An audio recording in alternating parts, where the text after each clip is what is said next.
ਆਪਣਾ ਆਪ ਸੰਭਾਲੀਏ ਤੇ ਚੋਰ ਕਿਸੇ ਨੂੰ ਨਾ ਆਖੀਏ। ਜਿਹੜਾ ਬੱਚਾ ਸ਼ਾਮ ਦੀ ਅਜ਼ਾਨ ਤੋਂ ਬਾਅਦ ਘਰ ਆਵੇ, ਯਾਨੀ ਹਨੇਰੇ ਪਏ ਘਰ ਆਵੇ, ਉਹ ਬੱਚਾ ਘਰ ਰੱਖਣ ਦੇ ਕਾਬਲ ਹੀ ਨਹੀਂ ਰਹਿੰਦਾ। ਅਗਰ ਕੋਈ ਦੋਸਤ ਬਣ ਜਾਂਦਾ ਸੀ ਤੇ ਉਹਦਾ ਪੂਰਾ ਪਤਾ ਕਰਦੇ ਸਨ ਵਾਲਿਦੈਨ ਕਿ ਇਹ ਮੇਰਾ ਮੁੰਡਾ ਜਿਹਦੇ ਨਾਲ ਫਿਰਨ ਲੱਗ ਪਿਆ ਉਹ ਕੌਣ ਹੈ, ਕਿਹਦਾ ਧੀ ਪੁੱਤਰ ਹੈ, ਉਹਨਾਂ ਦਾ ਕੰਮ ਕਾਰੋਬਾਰ ਕੀ ਹੈ, ਇਹ ਬੱਚਾ ਲਾਇਕ ਹੈ ਕਿ ਨਾ ਲਾਇਕ ਹੈ। ਪੁਲਿਸ ਆਫਿਸਰ ਬਾ ਕਿਰਦਾਰ ਔਰ ਖੁਸ਼ ਇਖਲਾਕ ਕੋਈ ਕੋਈ ਹੁੰਦਾ ਹੈ, ਤੇ ਫਿਰ ਜ਼ਿਲ੍ਹੇ ਲੈਵਲ ਦਾ ਜਿਹੜਾ ਪੁਲਿਸ ਆਫਿਸਰ ਹੈ ਨਾ ਜੀ, ਉਹਨੂੰ ਤੇ ਅੱਲਾਹ ਪਾਕ ਮਾਫ ਕਰੇ, ਤਕੱਬਰ ਔਰ ਘਮੰਡ ਹੀ ਇੰਨਾ ਹੁੰਦਾ ਕਿ ਉਹ ਪਤਾ ਨਹੀਂ ਕੀ ਸਮਝਦਾ ਹੈ ਆਪਣੇ ਆਪ ਨੂੰ। ਉਹ ਚੱਲ ਮੇਰੇ ਨੂੰ ਚਲੀ। ਬਿਸਮਿल्लाह रहमान रहीम। ਸ਼ੁਰੂ ਖੁਦਾ ਦੇ ਨਾਮੋਂ ਜਿਸ ਦਾ ਜੋੜ ਜਵਾਬ ਨਾ ਕੋਈ, ਜਿਸ ਦੀ ਰਹਿਮਤ ਬਖਸ਼ਿਸ਼ ਵਾਲਾ ਅੰਤ ਹਿਸਾਬ ਨਾ ਕੋਈ। ਦੁਨੀਆ ਭਰ ਵਿੱਚ ਵਸਣ ਵਾਲੇ ਪੰਜਾਬੀਓ ਤੇ ਸਾਡੇ ਪਿਆਰੇ ਵੇਖਣ ਵਾਲਿਓ, ਅਸਲਾਮੁ ਅਲੈਕੁਮ, ਸਤਿ ਸ੍ਰੀ ਅਕਾਲ, ਨਮਸਕਾਰ ਤੇ ਢੇਰ ਢੇਰ ਸਲਾਮਾਂ। ਪੰਜਾਬੀ ਮਾਂ ਬੋਲੀ ਦੇ ਜ਼ੁਬਾਨੋਂ ਅਦਬ ਤੇ ਸਕਾਫਤ ਦੇ ਫਰੋਗ ਤੇ ਵਧਾਵੇ ਤੇ ਚੜ੍ਹਤਲ ਤੇ ਸਿੱਖਿਆ ਲਈ ਸ਼ੁਰੂ ਕੀਤੇ ਜਾਣ ਵਾਲੇ ਤੁਹਾਡੇ ਆਪਣੇ YouTube ਚੈਨਲ ਮੇਲਾ ਟੀਵੀ ਦੇ ਉੱਤੇ ਤੁਹਾਨੂੰ ਦਿਲ ਦੀਆਂ ਡੁੰਘਾਈਆਂ ਤੋਂ ਸਤ ਬਿਸਮਿਲ੍ਲਾ ਤੇ ਜੀ ਆਇਆਂ ਨੂੰ ਆਖਦੇ ਆ। ਸਾਹਿਬੋ, ਸਾਡੀ ਇਹ ਬੇਨਤੀ ਹੈ ਵੀ ਆਪਣੇ ਮੇਲਾ ਟੀਵੀ ਨੂੰ ਸਬਸਕ੍ਰਾਈਬ ਕਰ ਲਵੋ, ਨਾਲ ਬਣਿਆ ਹੋਇਆ ਟੱਲੀ ਦਾ ਨਿਸ਼ਾਨ ਜ਼ਰੂਰ ਦਬਾਇਆ ਜੇ, ਤਾਂ ਕਿ ਸਾਡੇ ਆਲ ਨੋਟੀਫਿਕੇਸ਼ਨਸ ਵੇਲੇ ਸਿਰ ਤੁਹਾਡੇ ਤਾਈਂ ਅਪੜ ਸਕਣ। ਪਿਆਰਿਓ, ਸਾਡੇ ਵਲੌਗਸ ਨੂੰ ਲਾਈਕ ਤੇ ਆਪਸ ਦੇ ਵਿੱਚ ਤੇ ਪੰਜਾਬੀ ਪਿਆਰਿਆਂ ਦੇ ਨਾਲ ਸ਼ੇਅਰ ਜ਼ਰੂਰ ਕਰਿਆ ਕਰੋ, ਤੇ ਨਾਲੇ ਸਾਨੂੰ ਆਪਣੇ ਕਮੈਂਟਸ ਜ਼ਰੂਰ ਭਿਜਵਾਇਆ ਕਰੋ, ਜਿਹੜੇ ਕਿ ਸਾਡੇ ਲਈ ਬੜੀ ਹੱਲਾਸ਼ੇਰੀ ਦਾ ਮੂਜਬ ਹੁੰਦੇ ਨੇ। ਤੇ ਨਾਲੇ ਸਾਹਿਬੋ, ਅਸੀਂ ਤੁਹਾਡੇ ਕਮੈਂਟਸ ਦੇ ਚੰਨ ਨੇ ਆਪਣੀ ਗੱਲਬਾਤ ਨੂੰ ਮਜ਼ੀਦ ਨਿਖਾਰਨ, ਸ਼ਿੰਗਾਰਨ ਤੇ ਸਵਾਰਨ ਦਾ ਆਰ ਤੇ ਯਤਨ ਵੀ ਕਰਦੇ ਰਹਿੰਦੇ ਆ।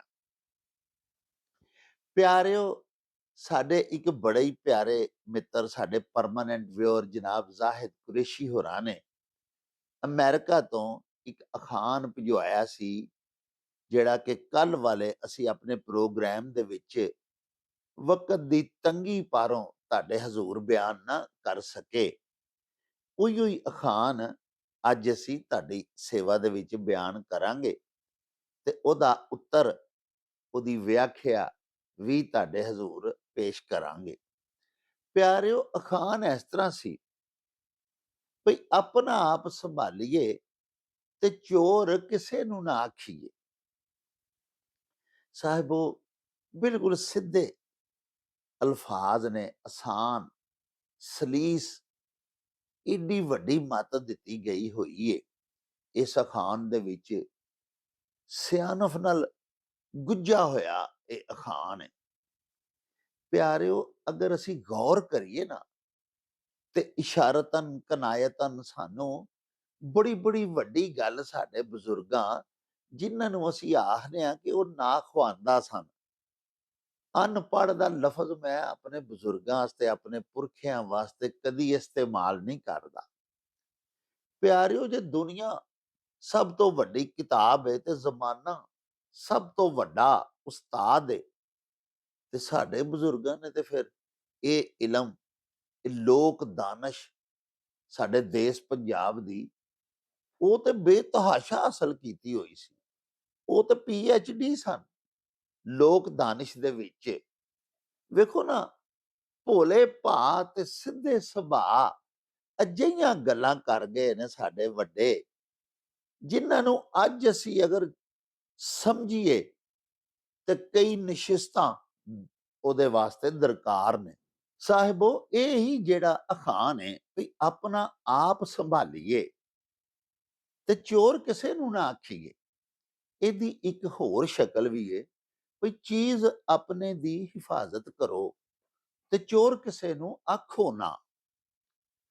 ਸਾਹਿਬੋ, ਦੇਖੋ ਨਾ, ਸਾਡੀਆਂ ਅਜਿਹੀਆਂ ਤਮਾਮ ਕੀਮਤੀ ਚੀਜ਼ਾਂ ਸਾਡੀਆਂ ਇਮਲਾਕ, ਸਾਡੀ ਪ੍ਰਾਪਰਟੀ, ਜਿਹਦੇ ਖੁੱਸ ਜਾਣ ਦਾ, ਜਿਹਦੇ ਛਿਨ ਜਾਣ ਦਾ, ਜਿਹਦੇ ਗਵਾਚ ਜਾਣ ਦਾ, ਜਿਹਦੇ ਚੋਰੀ ਹੋ ਜਾਣ ਦਾ ਸਾਨੂੰ ਅੰਦੇਸ਼ਾ ਹੋਵੇ, ihtimal ਹੋਵੇ, ਖਦਸ਼ਾ ਹੋਵੇ, ਡਰ ਹੋਵੇ ਕਿ ਕੋਈ ਬੰਦਾ ਇਹ ਮੇਰੀ ਸ਼ੈ ਚੁਰਾ ਨਾ ਲਵੇ, ਜਾਂ ਮੇਰੀ ਕਿਸੇ ਜਾਨਵਰ ਨੂੰ ਕੋਈ ਬੰਦਾ ਚੁੱਕ ਕੇ ਨਾ ਲੈ ਜਾਏ, ਕੋਈ ਬੱਚੇ ਕਿਸੇ ਸਾਡੇ ਨੂੰ ਅਗਵਾ ਨਾ ਕਰ ਲਵੇ, ਕੋਈ ਸਾਡੀ ਅਜਿਹੀ ਚੀਜ਼ ਪਿਆਰਿਓ, ਗੱਡੀ ਏ, ਸਾਡੀਆਂ ਮੋਟਰ ਬਾਈਕਸ ਨੇ ਅਸਾਂ ਰੱਖੀਆਂ ਹੁੰਦੀਆਂ ਨੇ, ਬਹੁਤ ਸਾਰੀਆਂ ਸਾਡੀਆਂ ਮਨਕੂਲਾ, ਗੈਰ ਮਨਕੂਲਾ ਪ੍ਰਾਪਰਟੀਜ਼ ਹੁੰਦੀਆਂ ਨੇ, ਸਾਡੀਆਂ ਇਮਲਾਕ ਨੇ, ਸਾਡੇ ਅਸਾਸੇ ਨੇ।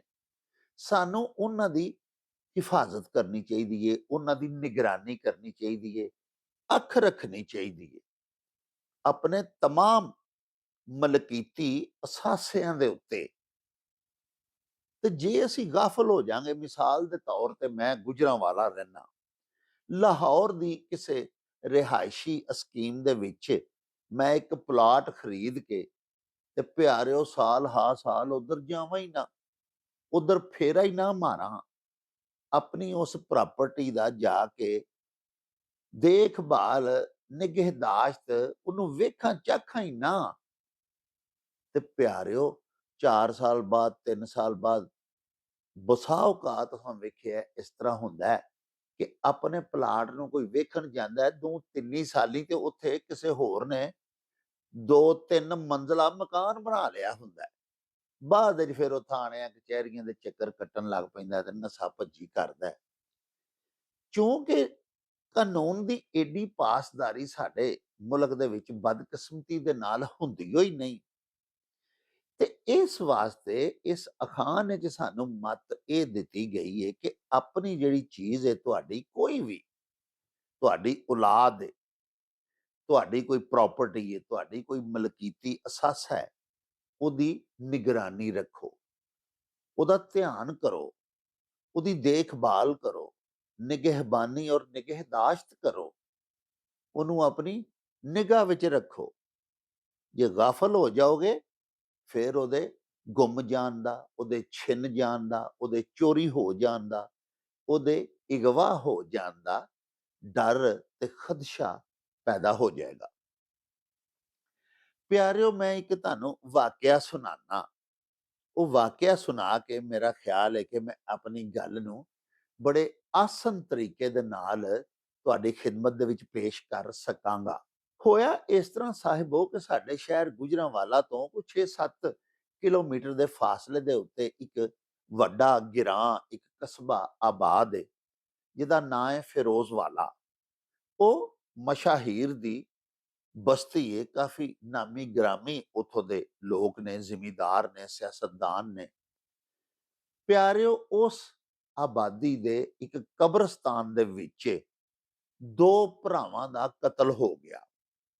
ਉਹ ਦੋਵੇਂ ਭਰਾ ਜਿਹੜੇ ਨੇ ਉਹ ਕਬਰਸਤਾਨ ਦੇ ਮੁਹਾਫਿਜ਼ ਸਨ, ਔਰ ਸਾਹਿਬੋ ਕਬਰਸਤਾਨ ਦੇ ਉਹ ਗੋਰਕਨ ਵੀ ਸਨ।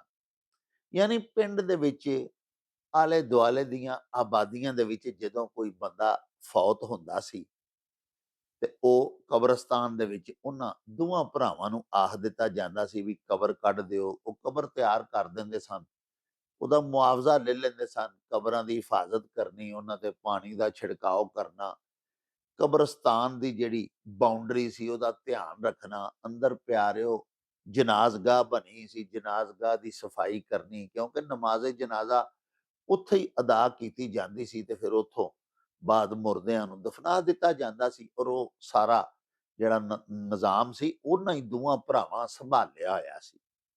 ਉਹ ਦੋਵੇਂ ਭਰਾ ਗੈਰ ਸ਼ਾਦੀशुदा ਸਨ। ਇੱਕ ਦੀ ਉਮਰ ਕੋਈ 45-46 ਸਾਲ ਸੀ, ਦੂਸਰਾ ਜਿਹੜਾ ਛੋਟਾ ਸੀ ਉਹਦੀ 42-40 ਸਾਲ ਉਮਰ ਸੀ।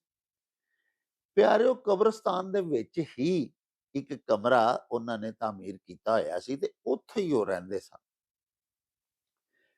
ਤੁਸੀਂ ਜਿਹੜੇ ਸਾਡੇ ਪਿਆਰੇ ਵੇਖਣ ਵਾਲੇ ਹੋ, ਜਿਨ੍ਹਾਂ ਦਾ ਬਹੁਤਾ ਤਲਕ ਪਿੰਡਾਂ ਥਾਵਾਂ ਦੇ ਨਾਲ ਹੈ, ਉਹ ਇਹ ਗੱਲ ਜ਼ਰੂਰ ਜਾਣਦੇ ਹੋਣਗੇ ਕਿ ਪਿੰਡਾਂ ਥਾਵਾਂ ਦੇ ਵਿੱਚ ਨਾ ਜੀ, ਕਬਰਸਤਾਨਾਂ ਦੇ ਵਿੱਚ ਜਿਹੜੇ ਮਲੰਗ ਬੈਠੇ ਹੁੰਦੇ ਨੇ, ਉਹਨਾਂ ਧੂਣੀ ਰਮਾਈ ਹੁੰਦੀ ਏ, ਉੱਥੇ ਉਹਨਾਂ ਨੇ ਦੌਰੀ ਡੰਡਾ ਵੀ ਰੱਖਿਆ ਹੁੰਦਾ ਹੈ ਔਰ ਅਕਸਰ ਉੱਥੇ ਨਾ ਜੀ ਇਹ ਭੰਗ ਦਾ ਨਸ਼ਾ ਵੀ ਕਰਦੇ ਨੇ। ਭੰਗ ਇੱਕ ਅਜਿਹੀ ਬੂਟੀ ਹੈ ਜਿਹੜੇ ਸਾਡੇ ਦੇਸ਼ ਪੰਜਾਬ ਦੇ ਵਿੱਚ ਅਕਸਰ ਜਗ੍ਹਾ ਦੇ ਉੱਤੇ ਪਿਆਰਿਓ ਇਹ ਖੁਦ ਰੋ ਪੌਦੇ ਇਹਦੇ ਉੱਗ ਆਉਂਦੇ ਨੇ।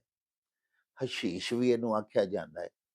ਇਹ ਭੰਗ ਦਾ ਨਸ਼ਾ ਕਰਦੇ ਨੇ ਮਾੜੇ ਲੋਕ, ਗਰੀਬ ਲੋਕ। ਪੌਦੇ ਇਹਦੇ ਪੁੱਟ ਲੈਂਦੇ ਨੇ, ਇਹਦੇ ਪੱਤੇ ਸੁਕਾ ਲੈਂਦੇ ਨੇ, ਫਿਰ ਉਹਨਾਂ ਨੂੰ ਤਾਂਬੇ ਦੀ ਪੁੱਠ ਦੇ ਦਿੰਦੇ ਨੇ, ਇਸ ਤਰ੍ਹਾਂ ਕਿ ਤਾਂਬੇ ਦੇ ਕਿਸੇ ਭਾਂਡੇ ਦੇ ਵਿੱਚ ਉਹਨੂੰ ਕਾੜ ਲਿਆ ਜਾਂਦਾ ਹੈ ਕਿ ਜੀ ਇਹਨੂੰ ਹੁਣ ਤਾਂਬੇ ਦੀ ਪੁੱਠ ਮਿਲ ਗਈ ਹੈ। ਉਹ ਜਿਹੜਾ ਉਹਨਾਂ ਦੇ ਵਿੱਚ ਨਸ਼ਾ ਪਾਇਆ ਜਾਂਦਾ ਨਾ ਜੀ ਭੰਗ ਦੇ ਪੱਤਿਆਂ ਦੇ ਵਿੱਚ, ਉਹ ਮਜ਼ੀਦ ਵੱਧ ਜਾਂਦਾ ਹੈ। ਫਿਰ ਪੀਣ ਵਾਲੇ ਨੂੰ ਉਹਦਾ ਬਹੁਤਾ ਸਵਾਦ ਆਉਂਦਾ ਹੈ। ਨਸ਼ਈ ਇਹ ਗੱਲਾਂ ਦੱਸਦੇ ਨੇ। ਬਹਰਹਾਲ ਅਰਜ਼ ਮੈਂ ਕਰ ਰਿਹਾ ਸਾਂ ਕਿ ਉਹ ਉੱਥੇ ਕਬਰਸਤਾਨ ਦੇ ਵਿੱਚ ਭੰਗ ਛੰਗ ਵੀ ਘੋਟਦੇ ਸਨ ਤੇ ਪਿੰਡ ਦੇ ਹੁਣ ਨੌਜਵਾਨ ਮੁੰਡੇ ਮੰਡੀਕਾ ਕਿਸੇ ਵੇਲੇ ਜਾ ਬਹਿਣਾ ਉੱਥੇ ਤੇ ਉਹਨਾਂ ਨੂੰ ਆਖਣਾ, ਭਾ ਬੂਟੀ ਤੇ ਪਿਆ ਕੋ ਭੰਗ ਤੇ ਪਿਆ ਦੇ ਸਾਨੂੰ। ਉਹਨਾਂ ਥੋੜੇ ਬਹੁਤੇ ਪੈਸੇ ਲੈਣੇ ਤੇ ਉਹ ਬੂਟੀ ਘੋਟ ਕੇ, ਭੰਗ ਨੂੰ ਬੂਟੀ ਵੀ ਆਖਦੇ ਨੇ ਸਾਡੇ ਪਿੰਡਾਂ ਥਾਵਾਂ 'ਚ, ਤੇ ਉਹ ਭੰਗ ਘੋਟ ਕੇ ਕੋਈ ਇੱਕ ਅੱਧਾ ਪਿਆਲਾ ਉਹਨਾਂ ਨੂੰ ਵਰਤਾ ਦੇਣੀ, ਉਹਨਾਂ ਪੀ ਲੈਣੀ। ਪਿਆਰਿਓ ਇਹ ਵੀ ਉਹਨਾਂ ਦਾ ਇੱਕ ਜ਼ਰੀਆ ਆਮਦਨ ਸੀ, ਉਹਨਾਂ ਦੋਵਾਂ ਭਰਾਵਾਂ ਦਾ ਜਿਹੜੇ ਕਬਰਸਤਾਨ ਦੇ ਵਿੱਚ ਹੀ ਰਹਿੰਦੇ ਸਨ। ਇੱਕ ਦਿਨ ਕੀ ਹੋਇਆ ਸਾਹਿਬੋ ਕਿ ਉਹਨਾਂ ਦੋਵਾਂ ਭਰਾਵਾਂ ਦਾ ਕਤਲ ਹੋ ਗਿਆ। ਰਾਤ ਦੇ ਅੰਧੇਰੇ ਦੇ ਵਿੱਚ ਨਾਮਾਲੂਮ ਕਾਤਲ ਆਏ ਤੇ ਦੋਵਾਂ ਭਰਾਵਾਂ ਨੂੰ ਜ਼ਿਬਾ ਕਰ ਗਏ। ਤੁਹਾਡੀ ਖਿਦਮਤ ਆਲੀਆ ਦੇ ਵਿੱਚ ਮੈਂ ਬਾਰਹਾ ਇਹ ਵੀ ਅਰਜ਼ ਕੀਤੀ ਹੋਈ ਹੈ ਕਿ ਮੈਂ ਆਪੋ ਵੀ ਇੱਕ ਜਰਨਲਿਸਟ ਹਾਂ ਔਰ ਪਾਕਿਸਤਾਨ ਦਾ ਇੱਕ ਵੱਡਾ ਟੀਵੀ ਚੈਨਲ ਹੈ, ਸਾਡਾ ਨੈਸ਼ਨਲ ਟੀਵੀ ਚੈਨਲ ਹੈ, ਕੌਮੀ ਅਖਬਾਰ ਹੈ ਰੋਜ਼ਨਾਮਾ ਦੁਨੀਆ, ਤੇ ਦੁਨੀਆ ਨਿਊਜ਼ ਜਿਹੜਾ ਟੀਵੀ ਚੈਨਲ ਹੈ ਉਹਦਾ ਮੈਂ ਗੁਜਰਾਂਵਾਲਾ ਦੇ ਵਿੱਚ ਪਿਆਰਿਓ ਬਿਊਰੋ ਚੀਫ ਹਾਂ। ਅਗਲੇ ਦਿਨ ਉਹ ਜਿਹੜਾ ਦੋਹਰਾ ਕਤਲ ਸੀ ਔਰ ਅੰਧਾ ਕਤਲ ਸੀ, ਉਹਦੀ ਸ਼ਹਿਰ 'ਚ ਧੁੰਮ ਪੈ ਗਈ, ਰੌਲਾ ਪੈ ਗਿਆ। ਬਹਰਹਾਲ ਖਬਰਾਂ ਵਗੈਰਾ ਅਸਾਂ ਵੀ ਇਕੱਠੀਆਂ ਕੀਤੀਆਂ ਔਰ ਅਖਬਾਰ ਵਿੱਚ ਆਪਣੇ ਟੀਵੀ ਵਿੱਚ ਰਿਪੋਰਟ ਕਰ ਦਿੱਤੀਆਂ। ਪਿਆਰਿਓ 2 3 4 ਦਿਨ ਲੰਘ ਗਏ, ਪੁਲਿਸ ਬੜੀ ਕੋਸ਼ਿਸ਼ ਕਰ ਰਹੀ ਸੀ ਤੇ ਕਾਤਲ ਨਹੀਂ ਸਨ ਮਿਲ ਰਹੇ। ਖੈਰ ਤੀਸਰੇ ਕਿ ਚੌਥੇ ਦਿਨ ਉਮਰ ਫਾਰੂਕ ਸਲਾਮਤ ਸਾਹਿਬ ਬੜੇ ਕੋਹਨਾ ਮੁਸ਼ਕ ਪੁਲਿਸ ਆਫੀਸਰ ਸਨ, ਸਾਡੇ ਗੁਜਰਾਂਵਾਲਾ ਦੇ ਉਹ ਸੀਪੀਓ ਸਨ, ਕੈਪੀਟਲ ਸਿਟੀ ਪੁਲਿਸ ਆਫੀਸਰ, ਬੜੇ ਮਿਹਨਤੀ ਆਦਮੀ ਸਨ। ਖੁਦ 2 3 ਵਾਰੀ ਉੱਥੇ ਗਏ ਮੌਕੇ ਤੇ।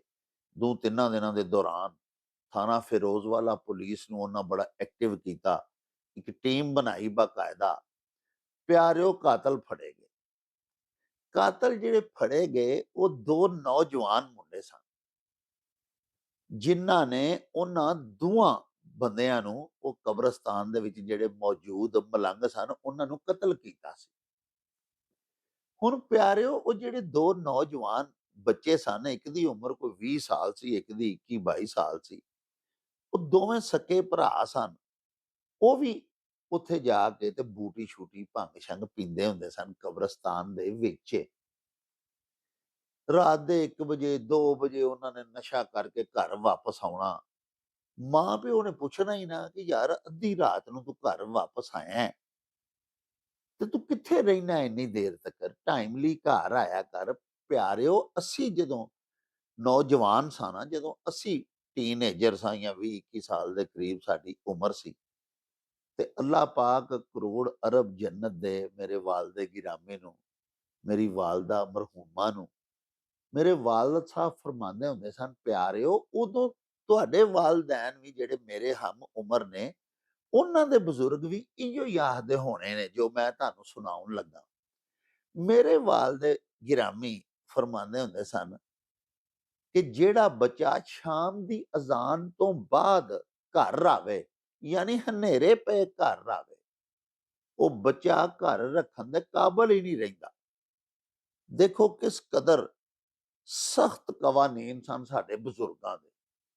ਉਹ ਆਂਦੇ ਹੁੰਦੇ ਸਨ ਵੀ ਲੋਏ ਲੋਏ ਵਾਪਸ ਘਰ ਆਇਆ ਕਰੋ, ਹਾਲੀ ਦਿਨ ਹੋਵੇ, ਹਾਲੀ ਚਾਨਣ ਹੋਵੇ, ਲੋ ਹੋਵੇ, ਹਨੇਰਾ ਨਾ ਪਿਆ ਹੋਵੇ। ਸ਼ਾਮ ਦੀ ਨਮਾਜ਼ ਪੜ੍ਹਨ ਤੋਂ ਬਾਅਦ ਘਰ ਆ ਜਾਣਾ। ਇਸ਼ਾ ਦੀ ਨਮਾਜ਼ ਅਗਰ ਪੜ੍ਹਨ ਮਸਜਿਦ ਵਿੱਚ ਵੀ ਅਸੀਂ ਜਾਂਦੇ ਸਾਂ ਤੇ ਵਾਲਿਦ ਸਾਹਿਬ ਦੇ ਨਾਲ। ਜਿਸ ਦਿਨ ਵਾਲਿਦ ਸਾਹਿਬ ਆਪਣੀ ਡਿਊਟੀ ਦੀ ਵਜ੍ਹਾ ਤੋਂ ਘਰ ਨਹੀਂ ਸਨ ਆਉਂਦੇ ਤੇ ਸਾਨੂੰ ਇਜਾਜ਼ਤ ਨਹੀਂ ਸੀ ਹੁੰਦੀ ਬੱਚਿਆਂ ਨੂੰ ਕਿ ਅਸੀਂ ਜਾ ਕੇ ਇਸ਼ਾ ਦੀ ਨਮਾਜ਼ ਮਸਜਿਦ ਵਿੱਚ ਪੜ੍ਹੀਏ। ਪੁਲਿਸ ਆਫੀਸਰ ਸਨ ਵਾਲਿਦ ਸਾਹਿਬ ਮੇਰੇ ਮਰਹੂਮ, ਉਹਨਾਂ ਦੇ ਆਪਣੇ ਹੀ ਕੁਛ ਉਹਨਾਂ ਨੇ ਕਵਾਨੀਨ ਬਣਾਏ ਸਨ, ਕਿਉਂਕਿ ਸਾਰੀ ਜ਼ਿੰਦਗੀ ਪੁਲਿਸ ਆਫੀਸਰ ਦਾ ਵਾਹ ਪਿਆਰਿਓ ਜੁਰਾਇਮ ਨਾਲ ਹੁੰਦਾ ਹੈ। ਉਹਦਾ ਵਾਸਤਾ ਜੁਰਾਇਮ ਨਾਲ ਹੀ ਪਿਆ ਰਹਿੰਦਾ ਨਾ ਜੀ ਸਾਰੀ ਹਯਾਤੀ। 42 ਸਾਲ ਮੇਰੇ ਬਾਪ ਨੇ ਵੀ ਮਹਿਕਮਾ ਪੁਲਿਸ ਦੇ ਵਿੱਚ ਨੌਕਰੀ ਕੀਤੀ ਔਰ ਅਲਹਮਦੁਲਿਲਾ ਐਸੀ ਖੂਬਸੂਰਤ ਔਰ ਸਾਫ ਸੁਥਰੀ ਨੌਕਰੀ ਕੀਤੀ, ਰਿਜ਼ਕੇ ਹਲਾਲ ਕਮਾ ਕੇ ਸਾਨੂੰ ਖਵਾਇਆ। ਸਾਡੀ ਤਰਬੀਅਤ ਬੜੀ ਅੱਛੀ ਇਸਲਾਮੀ ਤੌਰ ਤਰੀਕਿਆਂ ਦੇ ਮੁਤਾਬਕ ਕੀਤੀ। ਤਾਈਓ ਹੀ ਤੇ ਅੱਲਾਹ ਪਾਕ ਦੀਆਂ ਤੇ ਪਿਆਰੇ ਨਬੀ ਪਾਕ ਦੀਆਂ ਗੱਲਾਂ ਬਾਤਾਂ, ਸੂਫੀਆਏ ਕਿਰਾਮ ਦੀਆਂ ਬਾਤਾਂ, ਸੂਫੀਆਨਾ ਸ਼ਾਇਰੀ ਦੀ ਸ਼ਰ੍ਹਾ ਤੁਹਾਡੇ ਹਜ਼ੂਰ ਬਿਆਨ ਕਰ ਲਈਦੀ ਏ ਕਿ ਬਚਪਨ ਤੋਂ ਹੀ ਵਾਲਿਦ ਸਾਹਿਬ ਨੇ ਇਹ ਹੁਕਮ ਦਿੱਤਾ ਹੋਇਆ ਸੀ ਕਿ ਪੁੱਤਰ ਸਿਰਫ ਕੁਰਾਨ ਪਾਕ ਨਹੀਂ ਪੜ੍ਹਨਾ, ਉਹਨੂੰ ਤਰਜਮੇ ਨਾਲ ਪੜ੍ਹਨਾ, ਪਤਾ ਤੈਨੂੰ ਲੱਗੇ ਕਿ ਮੇਰੇ ਅੱਲਾਹ ਪਾਕ ਮੈਨੂੰ ਆਖਦੇ ਕੀ ਨੇ ਪਏ। ਬਾਅਦ ਅਜ਼ਾਂ ਉਹਨਾਂ ਦੇ ਹੁਕਮ ਤੇ ਹੀ ਮੈਂ ਪਿਆਰਿਓ 6ਵੀਂ ਤੋਂ ਲੈ ਕੇ ਤੇ 14ਵੀਂ ਜਮਾਤ ਤੱਕ 8 ਸਾਲ ਮੈਂ ਅਰਬੀ ਬਤੌਰ ਆਪਸ਼ਨਲ ਸਬਜੈਕਟ ਪੜ੍ਹੀ। ਅੱਲਾਹ ਪਾਕ ਦਾ ਇਹ ਵੀ ਇਹਸਾਨ ਹੋ ਗਿਆ ਕਿ ਅਹਾਦੀਸ ਮੁਬਾਰਕਾ ਕੁਰਾਨ ਪਾਕ ਦੀਆਂ ਆਯਾਤ ਸਮਝ ਉਹਨਾਂ ਦੀ ਆਉਣ ਲੱਗ ਪਈ। ਅਰਬੀ ਜੋ ਮੇਰਾ ਸਬਜੈਕਟ ਸੀ। ਅਰਜ਼ ਮੈਂ ਕਰ ਰਿਹਾ ਸਾਂ ਕਿ ਮਾਂ ਬਾਪ ਜਿਹੜੇ ਹੁੰਦੇ ਸਨ ਨਾ ਜੀ ਸਾਡੇ ਨੌਜਵਾਨੀ ਦੇ ਦੌਰ ਦੇ ਵਿੱਚ, ਉਹ ਬੜੀ ਸਖਤ ਬੱਚਿਆਂ ਦੀ ਤਾਲੀਮੋ ਤਰਬੀਅਤ ਕਰਦੇ ਸਨ ਔਰ ਬੜਾ ਧਿਆਨ ਕਰਦੇ ਸਨ ਉਸ ਵੇਲੇ ਕਿ ਮੁੰਡਾ ਕਿੱਥੇ ਬਹਿੰਦਾ ਹੈ, ਇਹਦੀ ਸੁਸਾਇਟੀ ਕੈਸੀ ਹੈ, ਕਿੰਨੇ ਵਜੇ ਘਰ ਪਰਤਦਾ ਹੈ। ਅਵਲ ਤੇ ਯਾਰ ਦੋਸਤ ਫਜ਼ੂਲ ਬਣਾਉਣ ਦਿੱਤੇ ਹੀ ਨਹੀਂ ਸਨ ਜਾਂਦੇ, ਔਰ ਅਗਰ ਕੋਈ ਦੋਸਤ ਬਣ ਜਾਂਦਾ ਸੀ ਤੇ ਉਹਦਾ ਪੂਰਾ ਪਤਾ ਕਰਦੇ ਸਨ ਵਾਲਿਦੈਨ ਕਿ ਇਹ ਮੇਰਾ ਮੁੰਡਾ ਜਿਹਦੇ ਨਾਲ ਫਿਰਨ ਲੱਗ ਪਿਆ ਉਹ ਕੌਣ ਹੈ, ਕਿਹਦਾ ਧੀ ਪੁੱਤਰ ਹੈ, ਉਹਨਾਂ ਦਾ ਕੰਮ ਕਾਰੋਬਾਰ ਕੀ ਹੈ, ਇਹ ਬੱਚਾ ਲਾਇਕ ਹੈ ਕਿ ਨਾ ਲਾਇਕ ਹੈ, ਕਲਾਸ ਦੇ ਵਿੱਚ ਇਹਦਾ ਤਾਲੀਮ ਦਾ ਕੀ ਕੈਰੀਅਰ ਹੈ। ਇਹ ਸਾਰੀਆਂ ਗੱਲਾਂ ਜਿਹੜੀਆਂ ਨੇ ਨਾ ਜੀ ਮਾਂ ਬਾਪ ਦੇ ਨੋਟਿਸ ਵਿੱਚ ਹੁੰਦੀਆਂ ਸਨ ਕਿ ਮੇਰਾ ਬੱਚਾ ਭੈੜੀ ਬਹਿਣੀ ਤੇ ਨਹੀਂ ਕਿਤੇ ਬਹਿ ਗਿਆ।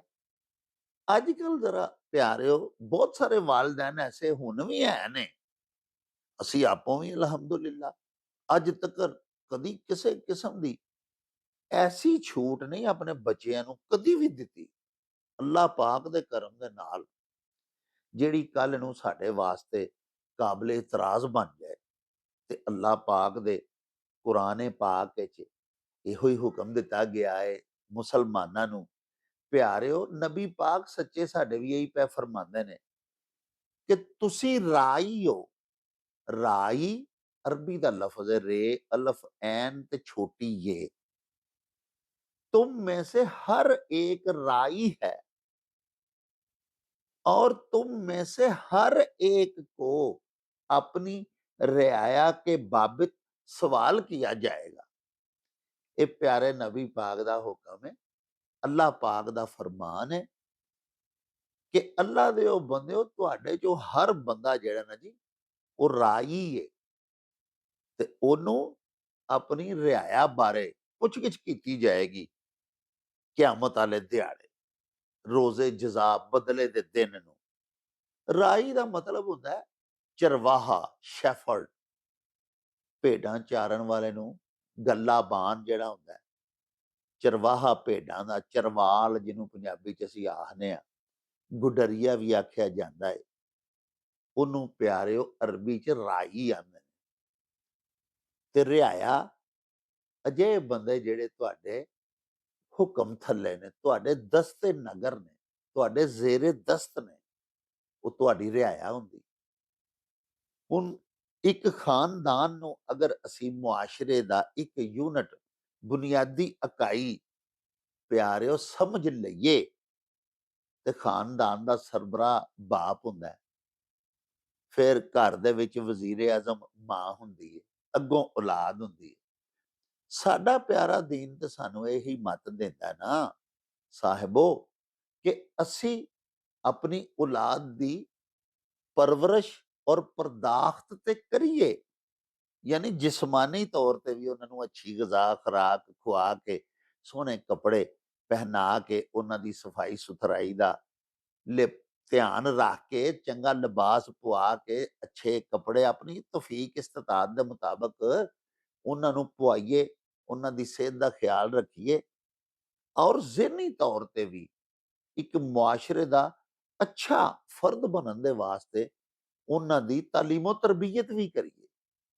ਅੱਲਾਹ ਪਾਕ ਨੇ ਸਿਰਫ ਪਰਵਰਿਸ਼ ਔਰ ਪਰਦਾਖਤ ਦੇ ਉੱਤੇ ਹੀ ਨਹੀਂ ਸਾਨੂੰ ਹੁਕਮ ਦੇ ਕੇ ਜ਼ੋਰ ਦਿੱਤਾ, ਨਾਲ ਇਹ ਵੀ ਫਰਮਾਇਆ ਕਿ ਆਲਾ ਤਰਬੀਅਤ ਇਖਲਾਕੀ ਹਵਾਲੇ ਨਾਲ, ਤਾਲੀਮੀ ਹਵਾਲੇ ਦੇ ਨਾਲ, ਤਦਰੀਸੀ ਹਵਾਲੇ ਦੇ ਨਾਲ ਉਹ ਵੀ ਆਪਣੇ ਬੱਚਿਆਂ ਦੀ ਕਰੀਏ। ਉਹਨਾਂ ਨੂੰ ਦੀਨ-ਏ ਇਸਲਾਮ ਸਿਖਾਈਏ, ਉਹਨਾਂ ਨੂੰ ਦੁਨਿਆਵੀ ਉਲੂਮ ਦੇ ਨਾਲ ਬਹਿਰਾਵਰ ਕਰੀਏ। ਇਹ ਸਾਰੇ ਫਰਾਇਜ਼ ਨੇ, ਮਾਂ-ਬਾਪ ਦੇ ਫਰਾਇਜ਼ ਵਿੱਚ ਸ਼ਾਮਲ ਹੈ। ਔਰ ਇਹ ਗੱਲ ਜਿਹੜੀ ਹੈ ਨਾ ਪਿਆਰਿਓ, ਇਹ ਸਾਡੇ ਨਬੀ ਪਾਕ ਫਰਮਾਈਏ ਕਿ ਅੱਲਾਹ ਪਾਕ ਕਿਆਮਤ ਨੂੰ ਸਵਾਲ ਜਿਹੜੇ ਲਾਜ਼ਮੀ ਪਰਚੇ ਚ ਆਉਣੇ ਨੇ ਨਾ, ਉਹਨਾਂ ਚ ਇਹ ਵੀ ਇੱਕ ਸਵਾਲ ਹੈ ਕਿ ਤੈਨੂੰ ਅਸਾਂ ਔਲਾਦ ਦਿੱਤੀ। ਅੱਲਾਹ ਪਾਕ ਸੱਚੇ ਸਾਹਿਬ ਫਰਮਾਨਗੇ ਕਿ ਤੈਨੂੰ ਅਸਾਂ ਔਲਾਦ ਦਿੱਤੀ, ਤੂੰ ਕੈਸੀ ਉਹਨਾਂ ਦੀ ਤਰਬੀਅਤ ਕੀਤੀ ਆਪਣੇ ਬੱਚਿਆਂ ਦੀ। ਤੇ ਜਿਹੜੇ ਸਾਡੇ ਪਿਆਰੇ ਦੋਸਤ, ਭਰਾ, ਭੈਣਾਂ, ਅਜ਼ੀਜ਼ ਆਪਣੇ ਬੱਚਿਆਂ ਦੀ ਤਾਲੀਮੋ ਤਰਬੀਅਤ ਵੱਲੋਂ ਗਾਫਲ ਨੇ, ਫਿਰ ਦੇਖ ਲਵੋ ਕਿ ਉਹ ਕਿੰਨਾ ਵੱਡਾ ਪਾਪ ਪੈ ਕਰਦੇ ਨੇ। ਗੱਲ ਮੈਂ ਤੁਹਾਨੂੰ ਸੁਣਾ ਰਿਹਾ ਸਾਂ ਕਿ ਉਹ ਦੋ ਨੌਜਵਾਨ ਕਾਤਲ ਫੜੇ ਗਏ, ਜਿਨ੍ਹਾਂ ਨੇ ਉਹਨਾਂ ਨੂੰ ਕਤਲ ਕੀਤਾ ਸੀ, ਦੋਵਾਂ ਮਲੰਗਾਂ ਨੂੰ। ਪਿਆਰਿਓ, ਸੀਪੀਓ ਆਫਿਸ ਗੁਜਰਾਂਵਾਲਾ ਦੇ ਵਿੱਚ ਸੀਪੀਓ ਸਾਹਿਬ ਨੇ ਉਹ ਕਾਤਲ ਵੀ ਬੁਲਵਾ ਲਏ। ਦੋ ਨੌਜਵਾਨ ਮੁੰਡੇ ਬਿਲਕੁਲ ਮਤਲਬ ਜਵਾਨੀ ਚੜ੍ਹਨ ਦੇ ਸਨ, 18-19 ਸਾਲ, 20 ਸਾਲ ਇੱਕ ਦੀ ਉਮਰ ਸੀ, ਇੱਕ ਦੀ 21 ਸਾਲ ਹੋਣੀ ਹੈ, ਦੋਵੇਂ ਭਰਾ ਸਕੇ। ਔਰ ਉਹਨਾਂ ਦੋਹਾਂ ਨੇ ਉਹ ਦੋਵੇਂ ਮਲੰਗ ਜਿਹੜੇ ਸਨ ਕਬਰਸਤਾਨ ਦੇ ਵਿੱਚ ਮੌਜੂਦ, ਉਹਨਾਂ ਨੂੰ ਕਤਲ ਕਰ ਛੱਡਿਆ ਸੀ। ਗੱਲ ਮੁਕਾਉਂਦਿਆਂ ਹੋਇਆਂ ਤੁਹਾਡੀ ਖਿਦਮਤ ਦੇ ਵਿੱਚ ਅਰਜ਼ ਕਰਾਂ ਕਿ ਉਹ ਬੱਚੇ ਜਿਹੜੇ ਨੇ, ਜਿਹੜੇ ਕਾਤਲ ਸਨ, ਉਹਨਾਂ ਨੇ ਦੱਸਿਆ ਕਿ ਅਸੀਂ ਉੱਥੇ ਜਾਂਦੇ ਹੁੰਦੇ ਸਾਂ, ਉੱਥੇ ਬਹਿੰਦੇ ਸਾਂ ਮਲੰਗਾਂ ਕੋਲ, ਪਿੰਡ ਦੇ ਹੋਰ ਮੁੰਡੇ ਵੀ ਆ ਕੇ ਬਹਿੰਦੇ ਸਨ। ਤੇ ਉਹ ਇੱਕ ਦਿਨ ਅਸੀਂ ਦੋਵੇਂ ਭਰਾ ਇਕੱਲੇ ਗਏ ਸਾਂ, ਤੇ ਉਹਨਾਂ ਨੇ ਕੀ ਕੀਤਾ, ਮਲੰਗਾਂ ਨੇ ਜਿਹੜੇ ਮਕਤੂਲੀਨ ਸਨ, ਜਿਹੜੇ ਦੋਵੇਂ ਭਰਾ ਕਤਲ ਹੋਏ ਸਨ, ਤੁਹਾਨੂੰ ਦੱਸਿਆ ਕਿ ਗੈਰ ਸ਼ਾਦੀशुदा ਸਨ ਤੇ ਕਬਰਸਤਾਨ 'ਚ ਇਕੱਲੇ ਹੀ ਰਹਿੰਦੇ ਸਨ ਦੋਵੇਂ ਭਰਾ। ਉਹਨਾਂ ਨੇ ਉਹ ਭੰਗ ਜ਼ਿਆਦਾ ਪਿਆ ਦਿੱਤੀ ਦੋਵਾਂ ਨੌਜਵਾਨਾਂ ਨੂੰ। ਪਿਆਰਿਓ, ਜ਼ਿਆਦਾ ਨਸ਼ਾ ਕਰਵਾ ਦਿੱਤਾ ਤੇ ਉਹ ਦੋਵਾਂ ਨੌਜਵਾਨਾਂ ਨੇ ਜਿਸ ਵੇਲੇ ਜ਼ਿਆਦਾ ਨਸ਼ਾ ਕਰ ਲਿਆ, ਉਹ ਕਿਤੇ ਬੇਸੁਰਤ ਹੋ ਗਏ, ਬੇਹਾਲ ਹੋ ਗਏ, ਬੇਹੋਸ਼ ਹੋ ਗਏ। ਹੋਸ਼ੋ ਹਵਾਸ ਜਿਹੜੇ ਨੇ ਜਾਂਦੇ ਰਹਿੰਦੇ ਨੇ ਜੀ, ਨਸ਼ਾ ਜੋ ਛਾ ਗਿਆ, ਦਿਮਾਗ ਮਾਊਫ ਹੋ ਗਿਆ। ਤੇ ਉਹਨਾਂ ਦੋਵਾਂ ਭਰਾਵਾਂ ਦੇ ਨਾਲ ਫਿਰ ਉਹਨਾਂ ਦੋਵਾਂ ਮਲੰਗਾਂ ਨੇ ਨਾ ਜੀ ਜਿਨਸੀ ਜ਼ਿਆਦਤੀ ਕਰ ਦਿੱਤੀ। ਉਹ ਉਸ ਵੇਲੇ ਤੇ ਉਹ ਬੇਸੁਰਤੇ ਸਨ, ਬੇਹਾਲ ਸਨ। ਲੇਕਿਨ ਜਦੋਂ ਬਾਅਦ ਅਜ਼ਾਂ ਉਹਨਾਂ ਮੁੰਡਿਆਂ ਦੱਸਿਆ ਕਿ ਸਾਨੂੰ ਜਦੋਂ ਹੋਸ਼ ਆਈ, ਅਸਾਂ ਦੇਖਿਆ ਆਪਣਾ ਆਪ, ਸਾਨੂੰ ਪਤਾ ਤੇ ਲੱਗ ਗਿਆ। ਤੇ ਉਹ ਫਿਰ ਉਹਨਾਂ ਨੇ ਬਦਲਾ ਲੈਣ ਦਾ ਇੱਕ ਮਤਾ ਪਕਾਇਆ। ਦੋਵਾਂ ਭਰਾਵਾਂ ਆਪਸ ਵਿੱਚ ਹੀ ਸਕੀਮ ਲੜਾਈ ਕਿ ਅਸੀਂ ਇਹਨਾਂ ਮਲੰਗਾਂ ਨੂੰ ਨਹੀਂ ਹੁਣ ਦੋਵਾਂ ਨੂੰ ਛੱਡਣਾ। ਤੇ ਪਿਆਰਿਓ, ਉਹਨਾਂ ਨੇ ਉਹ ਦੋਵੇਂ ਫਿਰ ਜਿਹੜੇ ਸਨ ਮਲੰਗ, ਉਹਨਾਂ ਨੂੰ ਕਤਲ ਕਰ ਦਿੱਤਾ। ਹੁਣ ਉਹ ਗੁਜਰਾਂਵਾਲਾ ਦੀ ਜੇਲ੍ਹ 'ਚ ਸਜ਼ਾ ਭੁਗਤ ਰਹੇ ਹੋਣਗੇ। ਕਤਲ ਦੇ 2 ਕਤਲਾਂ ਦਾ ਇਲਜ਼ਾਮ ਹੈ, ਕੇਸ ਚੱਲੇਗਾ। ਉਸ ਤੋਂ ਬਾਅਦ ਦੇਖੋ ਉਹਨਾਂ ਦਾ ਕੀ ਬਣਦਾ ਹੈ, ਉਮਰ ਕੈਦ ਹੁੰਦੀ ਹੈ, ਸਜ਼ਾਏ ਮੌਤ ਹੁੰਦੀ ਹੈ, ਬਰੀ ਹੁੰਦੇ ਨੇ। ਲੇਕਿਨ ਕਤਲ ਦਾ ਤੇ ਕੇਸ ਚੱਲਦਿਆਂ ਚੱਲਦਿਆਂ 6-7 ਸਾਲ, 8 ਸਾਲ ਤੱਕ ਜੇਲ੍ਹ ਉਹਨਾਂ ਨੂੰ ਹੋ ਗਈ ਨਾ। ਯਾਨੀ ਕਿ 20 ਸਾਲ, 21 ਸਾਲ ਦੀ ਉਮਰ 'ਚ ਜਿਹੜਾ ਜੇਲੇ ਗਿਆ, 31-32 ਸਾਲ ਦੇ ਬਾਅਦ ਬਾਹਰ ਆਏਗਾ, ਅਗਰ ਮਾਫੀ ਵੀ ਹੋ ਗਈ। ਅਗਰ ਉਮਰ ਕੈਦ ਹੋ ਗਈ ਤੇ ਫਿਰ ਉਹਦੇ 50 ਸਾਲ ਦੀ ਉਮਰ 'ਚ ਬਾਹਰ ਆਉਣਗੇ ਦੋਵੇਂ ਭਰਾ। ਗੁਜ਼ਾਰਿਸ਼ ਮੈਂ ਇਹ ਕਰਨੀ ਚਾਹ ਰਿਹਾ ਸਾਂ ਕਿ ਸੀਪੀਓ ਸਾਹਿਬ ਗੁਜਰਾਂਵਾਲਾ ਨੇ ਉੱਥੇ ਜਿਹੜੀ ਪ੍ਰੈਸ ਕਾਨਫਰੰਸ ਕੀਤੀ ਤੇ ਸਾਨੂੰ ਸਾਰਾ ਦੱਸਿਆ ਕਿ ਕਿਸ ਤਰ੍ਹਾਂ ਇਹ ਵਾਰਦਾਤ ਜਿਹੜੀ ਹੈ ਸਰਸਬਜ਼ ਹੋਈ ਹੈ ਔਰ ਪੁਲਿਸ ਨੇ ਕਾਮਯਾਬੀ ਨਾਲ ਕਾਤਲ ਫੜੇ ਨੇ। ਇਹ ਸਾਰੀ ਗੱਲਬਾਤ ਸੁਣਾਉਣ ਤੋਂ ਬਾਅਦ ਉੱਥੇ ਸੀਪੀਓ ਆਫਿਸ ਦੇ ਵਿੱਚ 1-2 ਬਜ਼ੁਰਗ ਖਲੋ ਕੇ ਨਾ ਅੱਖੀਆਂ ਚੋਂ ਅਥਰੂ ਪਾ ਸੁੱਟਦੇ ਸਨ। ਬੁੱਢੇ ਜਿਹੇ ਬਾਬੇ 2 ਵੀ ਉੱਥੇ ਖਲੋਤੇ ਸਨ। ਸੀਪੀਓ ਸਾਹਿਬ ਨੇ ਉਹਨਾਂ ਦੋਵਾਂ ਨੂੰ ਆਪਣੇ ਕੋਲ ਬੁਲਵਾਇਆ। ਪ੍ਰੈਸ ਕਾਨਫਰੰਸ ਦੇ ਨਾਲ ਖਿਤਾਬ ਕਰ ਰਹੇ ਸਨ। ਉਮਰ ਫਾਰੂਕ ਸਲਾਮਤ, ਮੈਂ ਤੁਹਾਨੂੰ ਦੱਸਿਆ ਉਹਨਾਂ ਦਾ ਨਾਂ ਸੀ। ਬੜੇ ਪਿਆਰੇ ਪੁਲਿਸ ਆਫਿਸਰ ਸਨ। ਪੁਲਿਸ ਆਫਿਸਰ ਬਾਕਿਰਦਾਰ ਔਰ ਖੁਸ਼ ਅਖਲਾਕ ਕੋਈ ਹੁੰਦਾ ਹੈ, ਤੇ ਫਿਰ ਜ਼ਿਲ੍ਹੇ ਲੈਵਲ ਦਾ ਜਿਹੜਾ ਪੁਲਿਸ ਆਫਿਸਰ ਹੈ ਨਾ ਜੀ, ਉਹਨੂੰ ਤੇ ਅੱਲਾਹ ਪਾਕ ਮਾਫ ਕਰੇ, ਤਕੱਬਰ ਔਰ ਘਮੰਡ ਹੀ ਇੰਨਾ ਹੁੰਦਾ ਕਿ ਉਹ ਪਤਾ ਨਹੀਂ ਕੀ ਸਮਝਦਾ ਹੈ ਆਪਣੇ ਆਪ ਨੂੰ। ਲੇਕਿਨ ਜਿਨ੍ਹਾਂ ਦੀ ਮੈਂ ਗੱਲ ਕਰ ਰਿਹਾ, ਮੈਂ ਉਹਨਾਂ ਦਾ ਨਾਂ ਇਹਤਰਾਮ ਨਾਲ ਲੈ ਵੀ ਤਾਂ ਹੀ ਰਿਹਾ ਕਿ ਉਹ ਬੜਾ ਮੁਹਤਰਮ ਆਦਮੀ ਸੀ, ਔਰ ਉਹ ਬੜੀ ਇੱਜ਼ਤ ਨਾਲ ਸਾਇਲੀਨ ਦੇ ਨਾਲ, ਸ਼ਹਿਰੀਆਂ ਦੇ ਨਾਲ ਪੇਸ਼ ਆਂਦਾ ਹੁੰਦਾ ਸੀ। ਪਿਆਰਿਓ, ਉਹਨਾਂ ਨੇ ਇੱਕ ਯਾਦਗਾਰ ਫਿਕਰਾ ਕਿਹਾ, ਜਿਹੜਾ ਮੈਂ ਤੁਹਾਡੀ ਖਿਦਮਤ ਦੇ ਵਿੱਚ ਅਰਜ਼ ਕਰਨਾ ਚਾਹੁੰਦਾ। ਉਹਨਾਂ ਆਖਿਆ ਜੀ ਕਿ ਅਮਲੀ ਤੌਰ ਦੇ ਉੱਤੇ ਤੇ ਦੋਵੇਂ ਇਹ ਮੁੰਡੇ ਜਿਹੜੇ ਨੇ ਇਹ ਹੀ ਕਾਤਲ ਨੇ, ਉਹਨਾਂ 2 ਮਲੰਗਾਂ ਦੇ।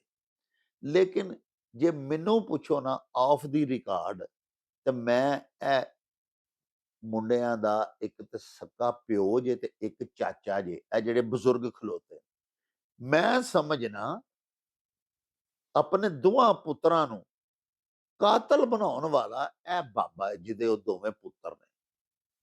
ਜਦੋਂ ਪਿਓ ਨੇ ਪੁੱਛਿਆ ਹੀ ਨਹੀਂ ਕਦੀ ਆਪਣੇ ਪੁੱਤਰਾਂ ਨੂੰ ਕਿ ਰਾਤੀ 1 ਵਜੇ ਆ ਗਏ ਹੋ, 3 ਵਜੇ ਆ ਗਏ ਹੋ, ਸਵੇਰੇ ਦਿਨ ਚਾੜ ਕੇ ਆਏ ਹੋ, ਉਹ ਰਾਤ ਕਿੱਥੇ ਰਹੇ ਹੋ, ਰਾਤ ਕਰਦੇ ਕੀ ਹੋ, ਕੋਈ ਵਾਰਦਾਤਾਂ ਤੇ ਨਹੀਂ ਕਰਦੇ, ਕੋਈ ਚੋਰੀ ਡਕੈਤੀ ਤੇ ਨਹੀਂ ਕਰਦੇ, ਸਾਰੀ ਰਾਤ ਜਾਗ ਕੇ। ਪਿਆਰਿਓ, ਦੇਖੋ ਨਾ, ਮਾਂ ਬਾਪ ਦਾ ਇਹ ਫਰਜ਼ ਨਹੀਂ ਕਿ ਪੁੱਛਣ ਆਪਣੀ ਔਲਾਦ ਨੂੰ। ਔਲਾਦ ਵੀ ਤੇ ਸਾਡੀ ਮਿਲਕ ਹੈ ਨਾ, ਅੱਲਾਹ ਪਾਕ ਨੇ ਅਤਾ ਕੀਤੀ ਹੈ। ਜਿਵੇਂ ਅਸੀਂ ਆਪਣੀ ਗੱਡੀ ਦੇ ਚੋਰੀ ਹੋਣ ਦਾ ਜਿਹੜਾ ਇਹਤਮਾਲ ਹੈ, ਉਹ ਅਗਰ ਸਾਨੂੰ ਹੋਵੇ ਕਿ ਯਾਰ ਇੱਥੋਂ ਮੇਰੀ ਗੱਡੀ ਚੋਰੀ ਨਾ ਹੋ ਜਾਏ, ਜਾਂ ਸਾਡੇ ਆਪਣੇ ਘਰ ਦਾ ਕੋਠੀ ਦਾ ਗਿਰਾਜ ਜਿਹੜਾ ਉਹਨੂੰ ਵੀ ਅਸੀਂ ਗੈਰ ਮਹਿਫੂਜ਼ ਸਮਝੀਏ, ਤੇ ਅਸੀਂ 100 ਜੰਦਰੇ ਵਗੈਰਾ ਲਾਉਂਦੇ ਹਾਂ, ਚੌਕੀਦਾਰ ਰੱਖਦੇ ਹਾਂ, ਸਿਕਿਉਰਿਟੀ ਗਾਰਡ ਰੱਖਦੇ ਹਾਂ। ਸਾਹਿਬੋ, ਅਸੀਂ ਹੋਰ ਕੁਛ ਨਹੀਂ ਤੇ ਕੁੱਤੇ 1-2 ਰੱਖ ਲੈਂਦੇ ਹਾਂ ਕਿ ਯਾਰ ਚਲੋ ਵਾਚਿੰਗ ਡੌਗਸ ਹੀ ਰੱਖ ਲਈਏ ਘਰ ਦੇ ਵਿੱਚ, ਰਾਤੀ ਭੌਂਕਦੇ ਨੇ, ਕੋਈ ਬੰਦਾ ਅੰਦਰ ਆ ਵੜੇ ਤੇ ਇhtਮਾਮ ਕਰਨੇ ਆ ਨਾ ਜੀ। ਤੇ ਔਲਾਦ ਨਾਲੋਂ ਤੇ ਕੀਮਤੀ ਅਸਾਸਾ ਹੀ ਕੋਈ ਨਹੀਂ ਹੁੰਦਾ ਬੰਦਿਆਂ ਦਾ। ਤੇ ਉਹਦੀ ਜਿਸ ਬੰਦੇ ਨੇ ਰਾਖੀ ਨਹੀਂ ਕੀਤੀ, ਉਹਦੀ ਨਿਗਹਿਦਾਸ਼ਤ ਨਹੀਂ ਕੀਤੀ, ਉਹਦੀ ਪੁੱਛ ਪ੍ਰਤੀਤ ਨਹੀਂ ਕੀਤੀ, ਉਹਦੀ ਆਵਾਜਾਵੀ ਦਾ, ਉਹਦੇ ਉੱਠਣ ਬੈਠਣ ਦਾ ਹਿਸਾਬ ਹੀ ਨਹੀਂ ਲਾਇਆ ਕਿ ਕਿਸ ਮਹਿਫਲ ਮਜਲਿਸ ਦੇ ਵਿੱਚ ਜਾ ਕੇ ਮੇਰਾ ਮੁੰਡਾ ਬਹਿੰਦਾ ਹੈ। ਮੇਰੇ ਵਾਲਦੇ ਗਿਰਾਮੀ, ਮੈਂ ਅੱਗੇ ਤੁਹਾਡੀ ਖਿਦਮਤ ਵਿੱਚ ਅਰਜ਼ ਕੀਤਾ ਕਿ ਪੁਲਿਸ ਆਫਿਸਰ ਸਨ। ਉਹ ਆਖਦੇ ਹੁੰਦੇ ਸਨ ਕਿ ਪੁੱਤਰਾਂ ਦੀ ਧੀਆਂ ਨਾਲੋਂ ਵੱਧ ਰਾਖੀ ਕਰਨੀ ਚਾਹੀਦੀ ਹੈ। ਧੀਆਂ ਨੂੰ ਤੇ ਪਿਆਰਿਓ ਅਸੀਂ ਘਰੋਂ ਬਾਹਰ ਨਹੀਂ ਨਿਕਲਣ ਦਿੰਦੇ। ਜਿਹੜਾ ਸਾਡਾ ਵਸੇਬ ਏ, ਮਾਹੌਲ ਏ, ਜਿੱਥੇ ਕਮ ਸੇ ਕਮ ਅਸੀਂ ਰਹਿੰਦੇ ਹਾਂ, ਜਾਂ ਸਾਡਾ ਪਿੰਡ ਥਾਂ ਤੋਂ ਲੈ ਕੇ ਅੱਜ ਤੱਕ, ਅਸੀਂ ਤੇ ਆਪਣੀ ਧੀ ਭੈਣ ਨੂੰ ਸਕੂਲੇ ਵੀ ਆਪ ਛੱਡਣ ਜਾਂਦੇ ਰਹੇ ਹਾਂ। ਇੱਕ ਸਾਡੀ ਭੈਣ ਸੀ ਤੇ ਅਸੀਂ ਉਹਨੂੰ ਸਕੂਲ ਖੁਦ ਛੱਡਣ ਜਾਂਦੇ ਸਾਂ। 4 ਅਸੀਂ ਭਰਾ ਸਾਂ, ਇੱਕ ਜਣਾ ਵਿੱਚੋਂ ਜਾਂਦਾ ਸੀ।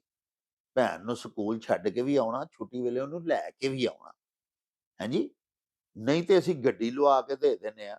ਕੋਈ ਐਸੇ ਵੀ ਸਾਡੇ ਦੋਸਤ ਨੇ ਜਿਨ੍ਹਾਂ ਨੇ ਗੱਡੀਆਂ ਡਰਾਈਵਰ ਰੱਖੇ ਨੇ, ਜਿਹੜੇ ਕੋਈ ਮਾੜੇ ਨੇ ਸਾਡੇ ਵਰਗੇ, ਉਹਨੂੰ ਫਿਰ ਪਿਆਰਿਓ ਰਕਸ਼ਾ ਜਾਂ ਗੱਡੀ, ਸਟੂਡੈਂਟਸ ਵਾਲੀਆਂ ਵੈਨਸ ਹੁੰਦੀਆਂ ਨੇ, ਉਹ ਲਵਾ ਦਿੰਦੇ ਨੇ ਕਿ ਚਲੋ ਬੱਚੀਆਂ ਸਾਰੀਆਂ ਨਾਲ ਜਾਵੇ ਆਵੇ। ਧੀਆਂ ਦੀ ਤੇ ਰਾਖੀ ਕੀਤੀ ਜਾਂਦੀ ਹੈ। ਜਿਸ ਵੇਲੇ ਫਿਰ ਉਹ ਕਾਲਜ ਸਕੂਲ ਚੋਂ ਵਾਪਸ ਆ ਜਾਂਦੀਆਂ ਨੇ, ਤੇ ਉਹਨਾਂ ਅਗਰ ਬਾਜ਼ਾਰ ਵੀ ਜਾਣਾ ਕੋਈ ਚੀਜ਼ ਖਰੀਦਣ, ਤੇ ਆਪਣੀ ਵਾਲਦਾ ਦੇ ਨਾਲ ਜਾਣਗੀਆਂ। ਕੱਲੀ ਧੀ ਭੈਣ ਜਵਾਨ ਨੂੰ ਤੇ ਸਾਡੇ ਇੱਥੇ ਕਲਚਰ ਨਹੀਂ ਕਿ ਅਸੀਂ ਉਹਨੂੰ ਆਖੀਏ ਜਾ ਵੀ ਬਾਜ਼ਾਰ ਵੀ ਕੱਲੀ ਲੱਗੀ ਜਾ, ਤੇ ਜੋ ਫਿਰਨਾ ਟੁਰਨਾ ਇਕੱਲੇ ਟੁਰ ਜਾਓ। ਇੱਥੇ ਨਹੀਂ ਅਸੀਂ ਇਜਾਜ਼ਤ ਦਿੰਦੇ। ਜੋ ਸਾਡਾ ਕਲਚਰ ਹੈ ਉਹੀ ਸਾਡੇ ਸਾਰੇ ਮਹੱਲੇ ਦਾ, ਸਾਡੇ ਪੂਰੇ ਸ਼ਹਿਰ ਦਾ ਉਹੀ ਮੁਆਸ਼ਰਾ ਹੈ ਹਾਲੀ ਵੀ। ਮੁੰਡੇ ਜਿਹੜੇ ਸਾਡੇ ਹੁੰਦੇ ਨੇ, ਉਹਨਾਂ ਵੱਲੋਂ ਅਸੀਂ ਲਾਪਰਵਾਹ ਹੋ ਜਾਂਦੇ ਹਾਂ। ਉਹ ਯਾਰ ਪੁੱਤਰ ਹੀ ਹੈ ਨਾ, ਕੋਈ ਨਹੀਂ, ਗਿਆ ਤੇ ਆ ਜਾਏਗਾ, ਸਕੂਲੇ ਗਿਆ, ਬਾਜ਼ਾਰ ਗਿਆ, ਫਲਾਣੀ ਚੀਜ਼ ਲੈਣ ਗਿਆ। ਪਿਆਰਿਓ, ਘਰ ਦੇ ਉਹ ਇਹੀ ਆਖ ਕੇ ਗਿਆ ਕਿ ਮੈਂ ਆਪਣੇ ਦੋਸਤ ਦੇ ਘਰ ਜਾ ਕੇ ਬੈਠ ਕੇ ਤੇ ਇਮਤਿਹਾਨ ਦੀ ਤਿਆਰੀ ਕਰਨੀ ਹੈ। ਲੇਕਿਨ ਮਾਂ ਬਾਪ ਨੂੰ ਚਾਹੀਦਾ ਤੇ ਹੈ ਨਾ ਵੀ ਕਦੀ ਕਦਾਰ ਅਚਾਨਕ ਛਾਪਾ ਮਾਰ ਕੇ ਵੇਖਣ ਤੇ ਸਹੀ ਕਿ ਕਿਆ ਵਾਕਈ ਉੱਥੇ ਹੀ ਬੈਠਾ ਹੈ, ਪੜ੍ਹਾਈ ਹੋਈ ਹੋ ਰਹੀ ਏ। ਬਹੁਤ ਸਾਰੇ ਵਾਕਿਆਤ ਮੈਂ ਆਪਣੀ ਸਾਫ਼ਤੀ ਜ਼ਿੰਦਗੀ ਦੇ ਵਿੱਚ ਅਜਿਹੇ ਵੇਖੇ ਨੇ ਕਿ ਮਾਂ-ਬਾਪ ਅਮਰੀਕਾ ਦੇ ਵਿੱਚ ਬੈਠੇ ਨੇ, ਮਿਹਨਤ ਕਰ ਰਹੇ ਨੇ, ਦਿਨ-ਰਾਤ ਕਮਾਈ ਕਰ ਰਹੇ ਨੇ। ਮੇਰੇ ਕੋਲ ਪਿਆਰਿਓ ਵਕਤ ਨਹੀਂ। ਐਸੇ-ਐਸੇ ਖੁਦਾ ਜਾਣਦਾ ਜੇ ਸੰਗੀਨ ਜੁਰਾਇਮ ਪਿੱਛੋਂ ਜਵਾਨ ਧੀਆਂ ਨੇ, ਪੁੱਤਰਾਂ ਨੇ ਕੀਤੇ ਨੇ, ਅਸਤਗਫਿਰੁੱਲਾ। ਅੱਜ ਜਿਹੜੀ ਗੱਲ ਹੈ ਨਾ ਜੀ, ਉਹ ਸਿਰਫ ਇਹ ਹੀ ਹੈ ਕਿ ਸਾਡਾ ਅਖਾਣ ਇਹ ਵੇ ਕਿ ਚੀਜ਼ ਆਪਣੀ ਦੀ ਹਿਫਾਜ਼ਤ ਕਰੋ ਤੇ ਚੋਰ ਕਿਸੇ ਨੂੰ ਆਖੋ ਨਾ। ਦੂਸਰੇ ਲਫ਼ਜ਼ਾਂ ਦੇ ਵਿੱਚ ਇਹ ਜਿਹੜਾ ਅਖਾਣ ਹੈ, ਉਹ ਇਸ ਤਰ੍ਹਾਂ ਬਿਆਨ ਕੀਤਾ ਗਿਆ ਹੈ, ਜਿਵੇਂ ਸਾਡੇ ਭਾਈ ਜ਼ਾਹਿਦ ਕੁਰੈਸ਼ੀ ਸਾਹਿਬ ਨੇ ਸਾਨੂੰ ਭਿਜਵਾਇਆ ਹੈ, ਵੀ ਆਪਣਾ ਆਪ ਸੰਭਾਲੀਏ ਤੇ ਚੋਰ ਕਿਸੇ ਨੂੰ ਨਾ ਆਖੀਏ। ਆਪਣਾ ਆਪ ਸੰਭਾਲਣ ਤੋਂ ਇਹ ਮੁਰਾਦ ਨਹੀਂ ਕਿ ਸਿਰਫ ਆਪ ਹੀ ਵੈਲ ਡਰੈਸ ਰਵੋ, ਆਪਣੀ ਸਿਹਤ ਦਾ ਧਿਆਨ ਕਰੋ, ਆਪਣੇ ਖਾਣ ਪੀਣ ਦਾ ਫਿਕਰ ਕਰੋ। ਆਪਣਾ ਆਪ ਤੋਂ ਮੁਰਾਦ ਇਹ ਵੇ ਕਿ ਆਪਣਾ ਪੂਰਾ ਖਾਨਦਾਨ ਜਿਹਦੇ ਅੱਲਾਹ ਪਾਕ ਨੇ ਤੁਹਾਨੂੰ ਸਰਬਰਾਹ ਬਣਾਇਆ, ਉਸ ਖਾਨਦਾਨ ਦੇ ਇੱਕ-ਇੱਕ ਫਰਦ ਦਾ ਫਿਕਰ ਕਰੋ।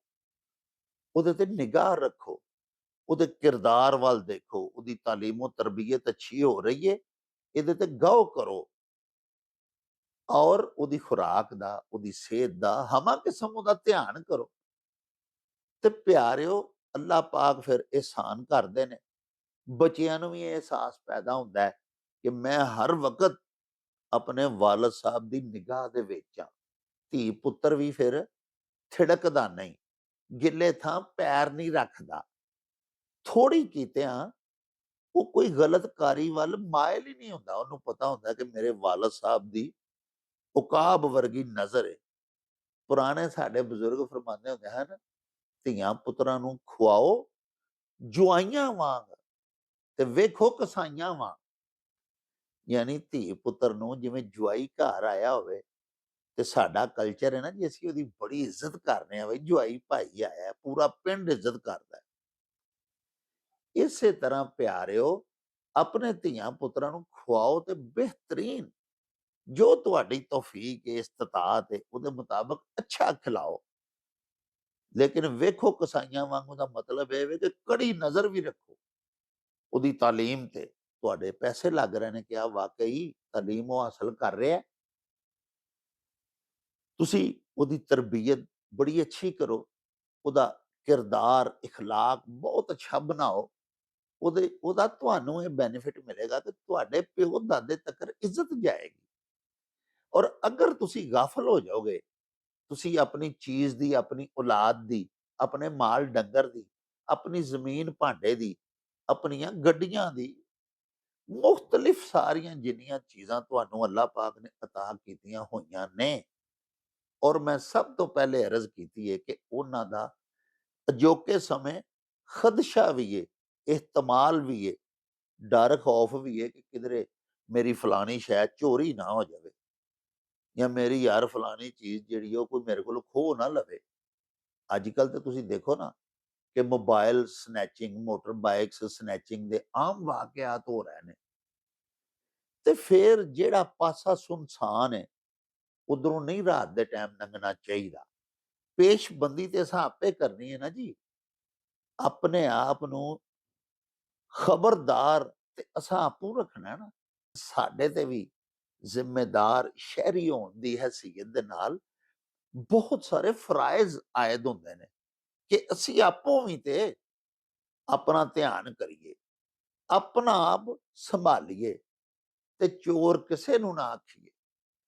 ਇਹ ਜਿਹੜਾ ਵਾਕਿਆ ਮੈਂ ਤੁਹਾਨੂੰ ਦੋਹਰੇ ਕਤਲ ਵਾਲਾ ਸੁਣਾਇਆ, ਇਹ ਇੱਕ ਵੰਨਗੀ ਸੀ, ਇੱਕ ਮਿਸਾਲ ਸੀ। ਇਹ ਦੱਸਣ ਵਾਸਤੇ ਤੁਹਾਨੂੰ ਇਹ ਵਾਕਿਆ ਪਿਆਰਿਓ ਸੁਣਾਇਆ ਕਿ ਸਾਨੂੰ ਆਪਣੀਆਂ ਤਮਾਮ ਤਰ ਇਮਲਾਕ, ਆਪਣੀ ਔਲਾਦ, ਆਪਣੀਆਂ ਧੀਆਂ, ਆਪਣੇ ਪੁੱਤਰ, ਆਪਣਾ ਮਾਲ ਡੰਗਰ, ਵੇਖੋ ਨਾ ਹੁਣ ਅਸੀਂ ਆਪਣੇ ਡੇਰੇ ਤੇ ਪਿੰਡ ਮਾਲ ਡੰਗਰ ਬੰਨ ਕੇ ਤੇ ਆ ਕੇ ਘਰ ਸੌਂ ਰਹੀਏ, ਨਾ ਉੱਥੇ ਕੋਈ ਮੁਲਾਜ਼ਮ ਵੀ ਰੱਖਿਆ ਹੋਵੇ, ਤੇ ਫਿਰ ਖਦਸ਼ਾ ਤੇ ਹੁੰਦਾ ਨਾ, ihtimal ਤੇ ਹੈ ਕਿ ਰਾਤੀ ਕੋਈ ਮਾਲ ਹੀ ਨਾ ਖੋਲ ਕੇ ਲੈ ਜਾਏ, ਡੰਗਰ ਹੀ ਨਾ ਚੋਰੀ ਹੋ ਜਾਣ। ਅੱਜ ਦਾ ਜਿਹੜਾ ਸਾਡਾ ਅਖਾਣ ਸੀ ਨਾ ਜੀ, ਉਹ ਇਹ ਹੀ ਸੀ ਕਿ ਆਪਣਾ ਆਪ ਸੰਭਾਲੀਏ ਤੇ ਚੋਰ ਕਿਸੇ ਨੂੰ ਨਾ ਆਖੀਏ। ਇਹਦਾ ਮਤਲਬ ਇਹੋ ਹੀ ਹੈ ਸਾਹਿਬੋ, ਕਿ ਸਾਨੂੰ ਆਪੂ ਖਬਰਦਾਰ ਰਹਿਣਾ ਚਾਹੀਦਾ ਹੈ ਆਪਣੀਆਂ ਤਮਾਮ ਇਮਲਾਕ ਵੱਲੋਂ, ਆਪਣੇ ਅਸਾਸਾਜਾਤ ਵੱਲੋਂ, ਆਪਣੀ ਔਲਾਦ ਵੱਲੋਂ, ਆਪਣੇ ਕੰਮ ਕਾਰੋਬਾਰ ਵੱਲੋਂ, ਆਪਣੇ ਮਾਲ ਡੰਗਰ ਵੱਲੋਂ, ਆਪਣੇ ਜ਼ਮੀਨ ਭਾਂਡੇ ਵੱਲੋਂ ਚੌਕੰਨਾ ਰਹਿਣਾ ਚਾਹੀਦਾ ਹੈ।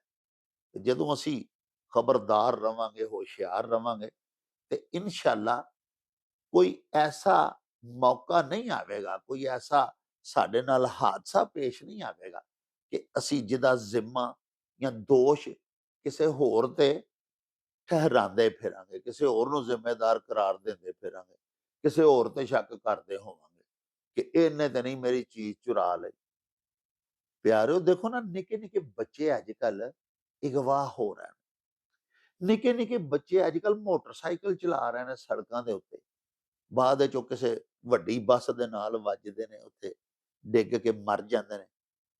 ਤੇ ਇਸ ਕਦਰ, ਚੂੰਕਿ ਇੱਕ ਸਹਾਫੀ ਹਾਂ, ਅਸੀਂ ਅਕਸਰ ਜਾ ਕੇ ਦੇਖਦੇ ਹਾਂ ਹਸਪਤਾਲਾਂ ਦੇ ਵਿੱਚ, ਬਾਜ਼ ਦਫਾ ਮੌਕੇ ਤੇ ਜਾ ਕੇ ਦੇਖਿਆ ਜਾਂਦਾ ਇਹੋ ਜਿਹਾ ਜਦੋਂ ਸਾਨੇਹਾ, ਇੰਤਹਾਈ ਦੁੱਖ ਹੁੰਦਾ ਕਿ ਹੋਰੇ ਉਹਨੇ ਕਿਹਦਾ ਬੱਚਾ ਮਰ ਗਿਆ। ਮਾਂ ਗਰੀਬਨੀ ਨੂੰ ਹੋਰੇ ਹਾਲੀ ਘਰ ਪਤਾ ਵੀ ਹੈ ਕਿ ਨਹੀਂ ਕਿ ਮੇਰਾ ਬੱਚਾ ਸੜਕ ਦੇ ਉੱਤੇ ਮਰ ਗਿਆ ਹੋਇਆ, ਗੱਡੀ ਨੇ ਕੁਚਲ ਦਿੱਤਾ ਹੋਇਆ ਸਨੇ ਮੋਟਰਸਾਈਕਲ। ਉਹ ਬਾਅਦ ਵਿੱਚ ਪੁਲਿਸ ਵਾਲੇ ਫਿਰ ਬੜੀ ਸਰਚ ਕਰ ਕੇ ਇਹ ਕਿਹਦਾ ਬੱਚਾ ਸੀ, ਕਿਹੜਾ ਇਹਨਾਂ ਦਾ ਘਰ ਏ, ਉਹ ਸ਼ਾਮ ਨੂੰ ਕਿਧਰੇ ਜਾ ਕੇ ਪਤਾ ਲੱਗਦਾ ਉਹ ਚਿਰਾਂ ਨੂੰ ਮੁੰਡੇ ਨੂੰ ਮੋਇਆ ਵੀ 5 ਘੰਟੇ ਹੋ ਗਏ ਹੁੰਦੇ ਨੇ। ਤੇ ਮਾਂ ਪਿਓ ਐਡੇ ਗਾਫਲ ਹੁੰਦੇ ਨੇ ਕਿ ਉਹਨਾਂ ਨੂੰ ਪਤਾ ਹੀ ਨਹੀਂ ਕਿ ਸਾਡਾ ਬੱਚਾ ਬਾਈਕ ਲੈ ਕੇ ਨਿਕਲਿਆ ਸੀ ਤੇ ਉਹ ਮਰ ਗਿਆ ਆ 4-5 ਘੰਟੇ। ਦੇਖੋ ਸਾਡੇ ਬਜ਼ੁਰਗ ਕਿੰਨੇ ਅਜ਼ੀਮ ਸਨ, ਕਿੰਨਾ ਸਿੱਧਾ ਸਾਦਾ ਜਿਹਾ ਇੱਕ ਫਿਕਰ ਹੈ, ਆਪਣਾ ਆਪ ਸੰਭਾਲੀਏ ਤੇ ਚੋਰ ਕਿਸੇ ਨੂੰ ਨਾ ਆਖੀ। ਸਾਹਿਬੋ, ਇਹਦੇ ਨਾਲ ਹੀ ਹੁਣ ਲਵਾਂਗੇ ਤੁਹਾਡੇ ਤੋਂ ਇਜਾਜ਼ਤ। ਲੈ ਆਓ ਯਾਰ ਹਵਾਲੇ ਰੱਬ ਦੇ, ਮੇਲੇ 4 ਦਿਨਾਂ ਦੇ, ਉਸ ਦਿਨ ਈਦ ਮੁਬਾਰਕ ਹੋਸੀ, ਜਿਸ ਦਿਨ ਫੇਰ ਮਿਲਾਂਗੇ, ਰੱਬ ਰਾਖਾ ਤੇ ਅੱਲਾ ਬੇਲੀ। ਓ ਚੱਲ ਮੇਲੇ ਨੂੰ ਚਲੀਏ,